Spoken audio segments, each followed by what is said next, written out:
Noise కూడా record అవుతుంది, ఇందులో ఏం డౌట్ లేదు. మన మైక్రోఫోన్ ద్వారా కూడా ఎంతో కొంత నాయిస్,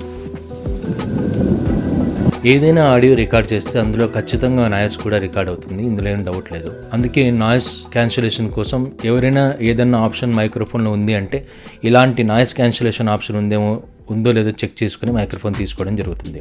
అందుకే మనం ఇప్పుడు చూస్తే చాలా వరకు వైర్లెస్ మైక్రోఫోన్లో అంతా నాయిస్ క్యాన్సిలేషన్ ఉందా లేదా ఆప్షన్ అనేది చెక్ చేసుకుంటారు. అందుకే ప్రతి వైర్లెస్ మైక్రోఫోన్లో నాయిస్ క్యాన్సిలేషన్ ఉండి తీరుతుంది. ఎందుకంటే జనరల్గా వైర్లెస్ మైక్రోఫోన్ మనం బయట యూజ్ చేస్తూ ఉంటాం, అంటే అవుట్ ఆఫ్ స్టేషన్ కానీ అవుట్డోర్లో కానీ ఎక్కువగా యూజ్ చేస్తూ ఉంటాం. ఇండోర్లో మనకి ఎక్కువగా నాయిస్ క్యాన్సిలేషన్ అవసరం ఉండకపోవచ్చు, ఎందుకంటే ఆల్రెడీ ఎన్విరాన్మెంట్ అంతా సైలెంట్గా ఉంటుంది. బట్ స్టిల్ ఎంతో కొంత నాయిస్ మనకి మన మైక్రోఫోన్ ద్వారా కూడా ఎంతో కొంత నాయిస్ అనేది రికార్డ్ అవుతుంది. మైక్రోఫోన్ ద్వారా రికార్డ్ అవుతున్న నాయిస్ని మనం ఏమంటామంటే సెల్ఫ్ నాయిస్ అంటాం. చుట్టుపక్కల నుంచి వస్తున్నటువంటి నాయిస్ని ఏమంటామంటే అంబియన్స్ అంటాం. ప్రతి మైక్రోఫోన్లో కూడా మీరు ఎస్పెషల్లీ కండెన్సర్ మైక్రోఫోన్ తీసుకుంటే వాటిలో ఖచ్చితంగా నాయిస్ అనేది ఉంటుంది. సో ఈరోజు మనం ఏం చేస్తామంటే ఎక్కువగా నాయిస్ ఉన్న ఎన్విరాన్మెంట్లో ఒక ఆడియో రికార్డ్ చేసి, అంటే వాయిస్ రికార్డ్ చేసి, అప్పుడు ఆ నాయిస్ని మనం ఎలా తీసేయడానికి ఏం చేయాలి చూస్తున్నాం. అదంతా మనం ఎక్కడ చూస్తున్నాం అంటే అడాసిటీ అప్లికేషన్లోనే చెక్ చేస్తాం. అడాసిటీ అప్లికేషన్ ఫ్రీగా ఉంటుంది, అందరికీ అవైలబుల్గా ఉంటుంది. కాబట్టి కేవలం ఒకే ఒక ఆప్షన్ యూజ్ చేసేసి నాయిస్ క్యాన్సిలేషన్ ఎలా చేయాలి. దీన్ని నాయిస్ క్యాన్సిలేషన్ అనరు, నాయిస్ సప్రెషన్ అంటాం. అంటే ఎక్కడ నాయిస్ ఉంటుందో ఆ నాయిస్ సప్రెస్ అయిపోతుంది అనమాట, అస్సలు వినిపించకుండా ఉంటుంది. ఉదాహరణకి మనం ఇప్పుడు ఏం చేస్తామంటే ఎక్కువగా వర్షంలో ఉండి నేను ఏం చేస్తానంటే ఆడియో రికార్డ్ చేస్తాను, మాట్లాడి నాయిసీ ఉంది, యాక్చువల్గా బాగుంది చెప్పాలంటే. ఇదే జూమ్ H4n యూజ్ చేసేసి ఆడియో రికార్డ్ చేస్తాను. ఈ ఆడియోని నేను సిస్టమ్లో తీసుకునేసి మీకు ముందు వినిపింపజేస్తాను. మీరు విన్న తర్వాత ఎంత నాయిస్ ఉంది, తర్వాత నాయిస్ క్యాన్సిలేషన్, అదే నాయిస్ సపరేషన్ అయిన తర్వాత ఎలా ఉంటుందో మనం సిస్టంలో చెక్ చేద్దాం. ఇక్కడ కనబడుతున్నటువంటి ఆడియో క్లిప్పు ఇది వర్షంలో రికార్డ్ చేయబడింది, ఎక్కువ వర్షంలో. ఒకసారి ఈ ఆడియో మనం విని చూద్దాం. ఈ ఆడియో రికార్డింగ్ జూమ్ H4nలో చేస్తున్నాను, జూమ్ H4n ప్రోలో. కంప్లీట్ నాయిస్ ఉంది, వర్షం పడుతోంది, పైన రూఫ్ మీద వర్షం పడే సౌండ్ ఉంది అట్లే. సో ఇది ఆడియో రికార్డింగ్, ఇది ఫుల్ నాయిస్లో నిండి ఉంది. ఒకసారి మనం ఇందులో ఉన్న ఒక సపరేట్ నాయిస్ ఎలా ఉందో విని చూద్దాం. ఇది అంటే ఈ క్లిప్లో కంప్లీట్గా నాయిస్ ఉంది. ఈ నాయిస్ని ఎలా తీసేయాలో మనం చూద్దాం, అంటే నాయిస్ని ఎలా సప్రెస్ చేయాలో ఒకసారి చూద్దాం.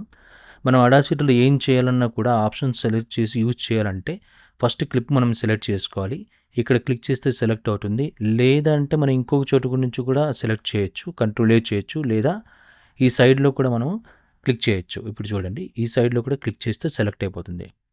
ఆ తర్వాత మనం ఆప్షన్స్లో వెళ్ళేసి ఎఫెక్ట్స్లో వచ్చేసి కింద ఉన్న ఆప్షన్స్లో మనకి ఇక్కడ ఓపెన్ వీనో ఏఐ అని చెప్పేసి ఆప్షన్ ఉంటుంది. Open AI వీనో AI options effects. ఇందులో మనం నాయిస్ సప్రెషన్ సెలెక్ట్ చేసుకోవాలి. ఈ నాయిస్ సప్రెషన్ సెలెక్ట్ చేసుకున్న తర్వాత ఇందులో మనకి 2 ఆప్షన్స్ ఇక్కడ కనిపెడుతూ ఉంటాయి. ఈ 2 ఆప్షన్స్లో ఫస్ట్ ఆప్షన్ నేను సెలెక్ట్ చేసుకుంటున్నాను, డీప్ టు నెట్ 2 అనేది సెలెక్ట్ చేసుకుని ఓకే కొట్టేస్తే మనకి జస్ట్ ఒకే ఒక సెకండ్లో ఇలా తయారైపోయింది. ఇక్కడ నాయిస్ ఉండేది నాయిస్ లేదు, ఇక్కడ కూడా నాయిస్ ఉండేది మొత్తం మాయమైపోయింది అనమాట. ఇప్పుడు మనం ఈ ఆడియో ఒకసారి విని చూద్దాం. ఈ ఆడియో రికార్డింగ్ జూమ్ H4nలో చేస్తున్నాను, జూమ్ H4n ప్రోలో. కంప్లీట్ నాయిస్ ఉంది, వర్షం పడుతోంది, పైన రూఫ్ మీద వర్షం పడే సౌండ్ ఉంది అట్లే. ఇదన్నమాట మొత్తానికి మనకి మొత్తం కంప్లీట్గా నాయిస్ అనేది వ్యాంక్విష్ అయిపోయింది, అంటే కనిపించకుండా పోయింది. ఈ ఆడియో మళ్ళీ మనం ఒకసారి విని చూద్దాం కొంచెం. ఈ ఆడియో రికార్డింగ్ జూమ్ H4nలో చేస్తున్నాను, జూమ్ H4n ప్రో. కంప్లీట్గా మొత్తమే ఆడియోలో నాయిస్ ఎక్కడెక్కడుందో అదంతా వైపే కేవలం ఆడియో మాత్రం వినపడుతుంది. ముందు మనం చూడడానికి ఇలా ఉంది వేవ్స్. తర్వాత మనం ఈ ఆడియో రికార్డింగ్ జూమ్ H4nలో చేస్తున్నాను, జూమ్ H4n ప్రోలో. కంప్లీట్ నాయిస్ ఉంది, వర్షం పడుతోంది, పైన రూఫ్ మీద వర్షం. ఇప్పుడు ఆఫ్టర్లో చూద్దాం. ఈ ఆడియో రికార్డింగ్ జూమ్ H4nలో చేస్తున్నాను, జూమ్ H4n ప్రోలో. కంప్లీట్ నాయిస్ ఉంది, వర్షం పడుతోంది, పైన. ఇది సింగిల్ ఆప్షన్లో మనం అడాసిటీలో ఎడిటింగ్ చేస్తున్నటువంటి పార్ట్ అనమాట. సో హోప్ మీకు ఈ వీడియో నచ్చిందని అనుకుంటున్నాను. మంచి వీడియోతో మళ్ళీ కలుస్తాం.